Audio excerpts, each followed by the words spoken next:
오늘은 난관을 극복하는 그리스도인, 그런 제목으로 하나님 말씀을 나누려고 합니다. 여러분, 난관이라고 하는 것은 어떤 일을 더 이상 해결할 방법이 없을 만큼 이 막바지에 도달해 있는 그런 상태를 난관이라고 얘기를 합니다. 이런 극난한 위기가 우리 앞에 닥치게 되면 사람은 두 종류 정도로 나뉘어져요. 상반된 태도를 보이는데, 큰 위기가 생기면 하나는 바르지 못한, 정로에 서지 못한 내 자신을 뉘우치면서 바른 길로 더 올바르게 가야 되겠다라고 촉구받는 사람이 있는가 하면, 이게 반대로 될 대로 되라는 식으로 오히려 반대로 더 힘을 내서 내려가 버리는 이런 인생이 있기도 하다, 그 말이죠.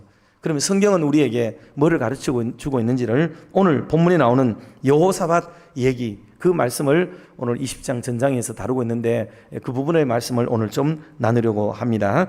첫 번째, 우리가 먼저 서론적으로 이해해야 될 것은 두려움과 어려움에 우리는 누구나 다 처할 수가 있다 하는 것을 상기를 해야 되겠어요. 여호사밧은 믿음의 사람이에요. 신앙이 있는 사람입니다. 하나님을 그렇게 섬기고 하나님이 기뻐하는 일들을 하고 우상을 척결하고 성전을 깨끗이 하고 백성들에게 하나님 기뻐하는 율례를 세워나가고 나라를 안팎으로 깨끗하게 하겠다고 선언하고 그 일을 시행하고 있는 일종의 종교개혁적 단행을 내리고 있는 이런 임금의 치세 동안에도 도대체 이런 일이 생길 수가 있겠는가 하는 생각을 가질 수 있다, 이 말입니다.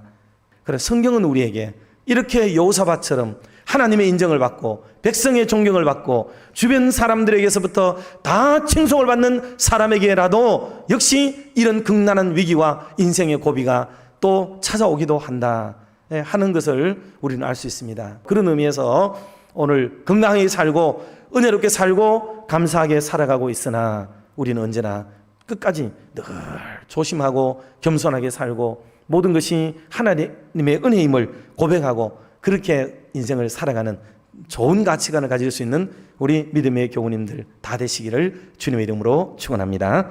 두 번째로, 그러면 이 문제를 여호사밧은 어떻게 해결해 가는가, 오늘 두 가지를 말씀을 드릴 텐데, 첫 번째로죠, 하나님의 도우심을 구했다 그랬습니다. 할렐루야. 여러분, 이게 여호사밧의 마인드예요. 이 별게 아닌 게 아니에요. 임금이 되면 자기가 백방으로 노력을 하게 돼 있어요. 자기가 방법을 찾습니다. 왜? 내가 임금이니까. 내가 백성을 책임지고 이 나라의 역사를 책임지고 백성의 생명과 재산과 이 국토를 지켜야 될 책임이 내게 있다고 얘기하기 때문에 내가 뭐를 하려고 하게 돼 있습니다. 사람은 자기가 방도를 낸다고 해요. 그런 면에서 이런 적군이 쳐들어왔을 때에 여러분, 이게 기도했다, 하나님께 구했다는 것은 이거는 임금으로서는 창피한 일이죠. 그리고 우리 우군이고 아군인 우리들이 바라볼 때는 아이고 잘한다 이렇게 생각하지만은 온 나라 백성들을 전체를 이끌어가는 대표적인 입장에서 이렇게 할 때는 그러지 않는 사람들, 믿음이 없는 사람들이 바라볼 때는 여러분 이게 쉬운 일이 아닌 거예요. 이게 기도하고 있다는 말의 의미는요, 이 전쟁이 놀랍게도 이게 외모로 보이는 전쟁이라는 것뿐만 아니라 놀랍게도 이 전쟁은 영적 전쟁이며 내적 전쟁이라는 것을 보여주는 반증이기도 하고요. 그리고 이 전쟁에 참된 신이신 하나님이 싸워야 이길 수 있는 전쟁이라고 믿는 이 믿음의 바탕 위에서 이들이 달라붙을 대상은 하나님밖에 없었던 거죠. 그러니 하나님 앞에 엎드리는 이 태도는 정말 잘한 것이라고 볼 수가 있습니다. 세 번째로 말씀을 드리지만은, 두 번째로 우리가 해답을 얻을 수 있는 것은 뭐냐 하면, 그는 기도와 더불어 찬양을 드려야 돼요. 찬양. 여러분, 이 성경에는 이 찬양이 얼마나 대단한지 놀랍게 얘기해요. 그리고 먼저 우리가 알 것은 기도와 찬양은 별개의 것이 아니에요. 기도와 찬양은 연결되어 있어요. 연결되어 있어요. 기도와 찬양은 절대로 별개의 것이 아니다 라는 것을 먼저 생각하는 것은 대단히 중요하겠어요. 그래서 기도를 할 때에 기도에 기름칠을 하는 게 뭐냐? 여러분, 찬송이에요. 찬송. 기도에 기름칠을 하는 거죠. 그래서 기도하는 분들, 우리 할머니들, 권사님들 기도하다가 막히면 뭐예요? 또 기도의 제목들이 생각날 때까지, 또 정리할 때까지 또 찬송을 막 이렇게 다 부르면서 또 기도 시간에 찬송하고 기도하고 찬송하고 기도하고 막 그러잖아요. 여러분, 찬송의 위력은 대단한 겁니다. 이게 찬송은 기도를 보충하기도 하고 찬송 자체가 기도말이 되기도 하고요. 그리고 하나님은 찬송 중에 거하시기 때문에 찬송을 받으면 하나님이 막 기뻐해요. 되게 기뻐하십니다. 왜? 찬송 자체가 하나님을 영화롭게 하는 거고 하나님을 높이는 거고 하나님의 성호를 막 이렇게 찬송하는 거잖아요. 때문에 하나님은 찬송을 정말 기뻐합니다. 사람이 생각해도 기도는 좀 부담이 되기도 하잖아요. 다 뭐 해달라는 얘기잖아. 그래서 찬송은 해달라는 얘기보다도요, 찬송 속에 그런 것도 없진 않지만은 하나님을 막 높이는 일, 찬양하는 일들, 하나님 자체와 존재로서 영광을 하나님께 드리는 것이 되기 때문에 찬송은 진짜로 중요하고 좋은 거거든요. 때문에 찬송을 드려야 돼요.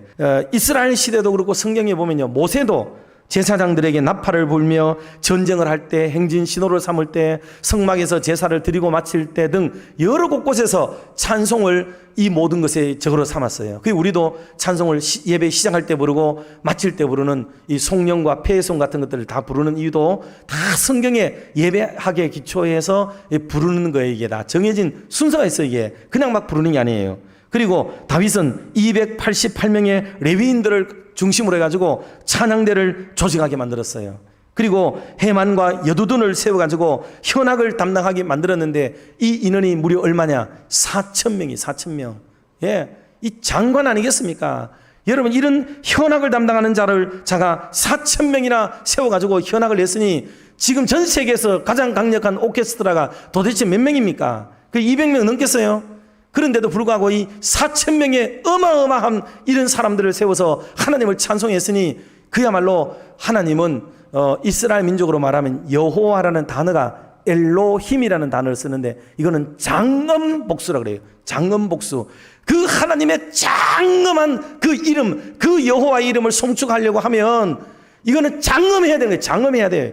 더 이상의 언어가 인간의 언어를 표현할 수가 없어요. 그래서 장엄복수로 찬양해야 되기 때문에 시대마다 어마무시한 사람들을 막 세워가지고 찬양대를 조직한 이유가 거기에 있었다 하는 것을 알 수 있습니다. 그리고 악기로 찬양하는 제사장만 120명을 세운 적도 있고요. 스룹바벨 성전에서도 128명의 남녀가 찬양대를 조직해서 찬양을 불렀다는 거죠. 그러니 하나님을 찬송하는 데는 대단한 겁니다. 말씀을 정리하면서 성도 여러분, 원치 않지만은 당면하고 있는 이런 많은 위기와 어려움들이 생길 수 있습니다. 여호사밧 때에도 동일한 일이 벌어졌는데 그는 기도와 찬송으로 이겨냅니다. 그래서 나중에는 쳐들어온 연합군이 자기들끼리 찌르고 죽이고 하다가 멸망했어요. 다 죽어버렸어요.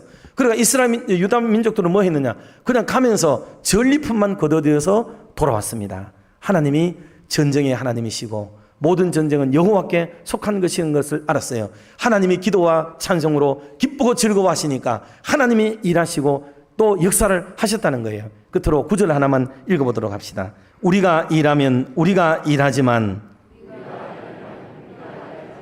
우리가 기도하면 하나님이 일하신다. 예, 우리가 일하는 것보다 하나님이 일하시는 게 낫겠죠. 하나님으로 하여금 저와 여러분이 당면하고 있는 이 일을 하게 만들어서 해결해가는 지혜롭고 은혜로운 저와 여러분 모두가 다 되기를 주님의 이름으로 축원합니다.